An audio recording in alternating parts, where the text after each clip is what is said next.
আসসালামু আলাইকুম ওয়া রাহমাতুল্লাহি তাআলা ওয়া বারাকাতুহু। সম্মানিত দিনদার দিবা আমার ভাইরা, আজকে আমি আপনাদের সামনে একটি গুরুত্বপূর্ণ বিষয় নিয়ে হাজির হয়েছি। সেই গুরুত্বপূর্ণ বিষয়টা হলো কিভাবে আপনি একজন রোগীকে পানি পরিয়ে দিবেন, অর্থাৎ পানি পরা কিভাবে দিবেন সেই বিষয় নিয়ে আমি আলোচনা করব। তো অনেক মসজিদের ইমাম সাহেব রয়েছেন, খতিব সাহেব রয়েছেন, যারা এরকমভাবে রোগী আসলে পানি পরিয়ে দেন। অনেকে দিতে জানেন না।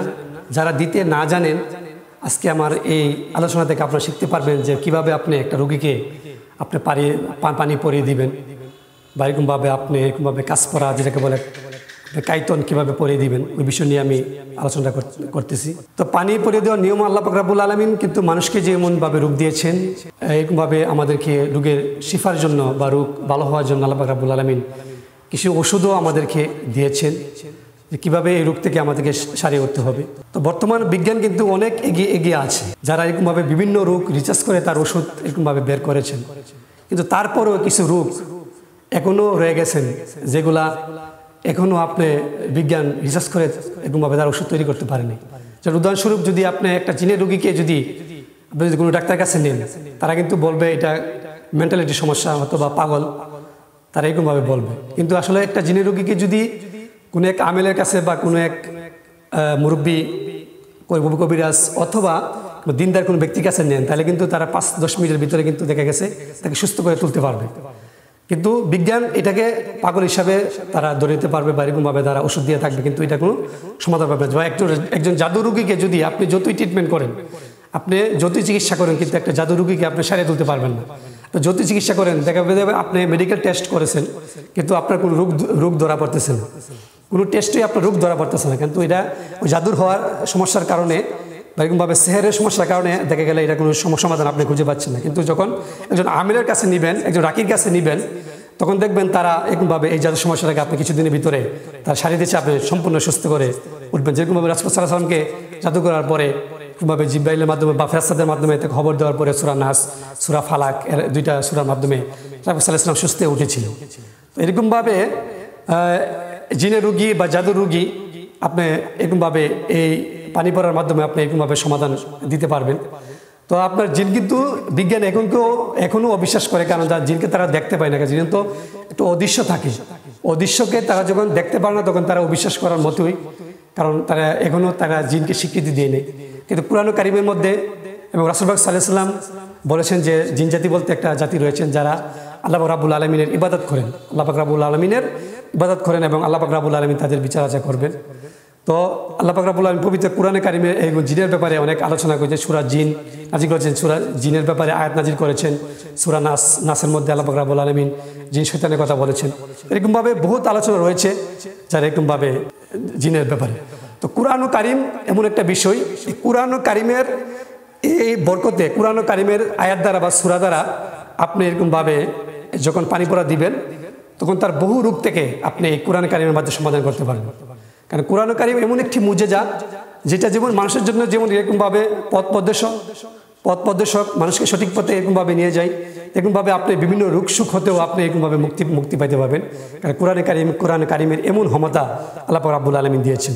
কারণ আল্লাহ পাক রাব্বুল আলামিন পবিত্র কুরআন কারীমের ভিতরে কি বলেন দেখেন, সূরা বনী ইসরাঈলের 82 নং আয়াতের মধ্যে বলেন, ওয়া তুনাজ্জিলু মিনাল কুরআনি মা হুয়া শিফাউ ওয়া রাহমাতুল লিল মুমিনিন। আল্লাহ পাক রাব্বুল আলামিন কুরআনের কারীমে কিন্তু এই কুরআনকে মুমিনের জন্য একটা শিফা হিসাবে আল্লাহ পাক রাব্বুল আলামিন ঘোষণা করেছেন। তো এরকমভাবে শিফার আয়াত আরও আয়াত রয়েছেন, আরও প্রায় 5 থেকে 6টা আয়াত রয়েছেন কুরআন কারীমের ভিতরে শিফার আয়াত। তো এর মধ্যে আল্লাহ পাক রাব্বুল আলামিন এই কুরআনকে আপনার শিফার জন্য এরকমভাবে আল্লাহ পাক রাব্বুল আলামিন বানিয়েছেন। আপনি যদি কুরআন পড়ে আমার নিয়ম মেনে, আমি যে নিয়মটা একটু পরে আপনাকে বলবো, সেই নিয়ম মেনে যদি আপনাকে পানি যদি পরিয়ে দেন, তাহলে এই রোগীকে আপনাকে সুস্থ করে তুলতে পারবেন। তো অনেকে আছে যারা এরকমভাবে মুরব্বী বাবারা রয়েছে বা মুরব্বী মায়েরা রয়েছেন, তারাও এরকমভাবে পানি পড়া দিয়ে থাকে। তো আজকে শিখিয়ে দেন কীভাবে আপনি এরকমভাবে পানি পড়া দিবেন। তো নিয়মটা হলো, যদি আপনি আমেল হন, যদি আপনি রাকি হন, যদি আপনি বুজুর্গ হন, তাহলে তো আমেল যেহেতু হচ্ছে আপনি কোনোভাবে না কোনোভাবে একটি সূরা বা একটি দোয়ার মাধ্যমে আপনি আমেল হয়েছেন, ওটা উপরে রেয়াজত করে আপনি আমেল হয়েছেন। যখন আপনি পানি পড়া দিবেন, ওইটা পরে 3 বার 7 বার 11 বার পরে আপনি আপনি পানিতে ফু দিয়ে আপনাকে রোগীকে খেতে দিতে পারেন। যারা আমেল হইন নাই তারা কীভাবে এরকমভাবে আপনার পানি পড়া দিবেন, আপনাকে এরকমভাবে উজু অবস্থায় যদি উজু করে নেন, তাহলে সবচেয়ে ভালো। উজু করে নিতে হবে, কারণ উজু যদি করে যদি কুরআন কারীমের তেলাওয়াত করেন, তাহলে এটা আপনার জন্য বেস্ট হবে। এবং আপনাকে পাক পবিত্র অবস্থায় একটু থাকতে হবে, কারণ নোংরা অবস্থায় যদি আপনি পানিতে ফু দেন তাহলে আপনি পানি কাজ করবেন না, আপনাকে পাক পবিত্র অবস্থায় থাকতে হবে। পাক পবিত্র অবস্থায় থেকে আপনাকে দুরূদ শরীফ পাঠ করে নেবেন 3 বার। দুরূদ শরীফ পাঠ করে পরে সূরা ফাতিহা পাঠ করতে পারেন। সূরা ফাতিহা যদি 7 বার পরে যদি আপনি পানিতে ফু দেন, এই সূরার বরকতেও এরকমভাবে রোগের শিফা হতে পারে। আপনি আগে পরে দুরূদ শরীফ পাঠ করে নেবেন।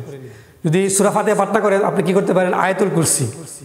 আয়াতুল কুরসি আপনি 7 বার পাঠ করে দিতে পারেন, কারণ এটা একটা ইসমে আজম। আপনি এরকমভাবে আয়াতুল কুরসি পাঠ করে পানিতে ফুঁক দিয়ে আপনি পানি ভরা দিতে পারেন।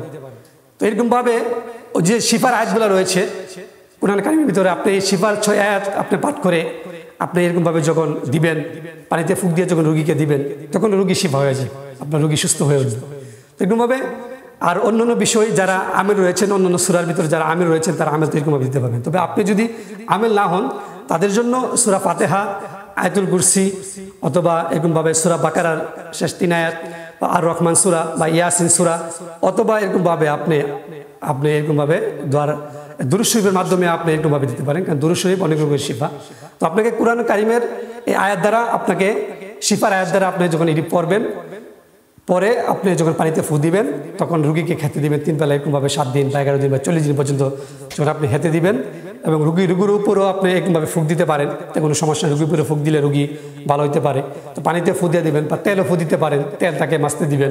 এরকমভাবে আপনি যখন কোনো বাচ্চা এরকমভাবে বদনজরের জন্য আপনার কাছে আসবে, তখন বাচ্চার কাইতুনি পড়ানোর জন্য যে আপনার কাজ পড়া যেটাকে আমরা বলে থাকি, ওই কাজ পড়াটা সাধারণত যেরকমভাবে আমাদের সমাজে বলে থাকি, এই কাজ পড়াটাও আপনি ফু দিয়ে তার গলায় দিলে সে সুস্থ হয়ে উঠবে।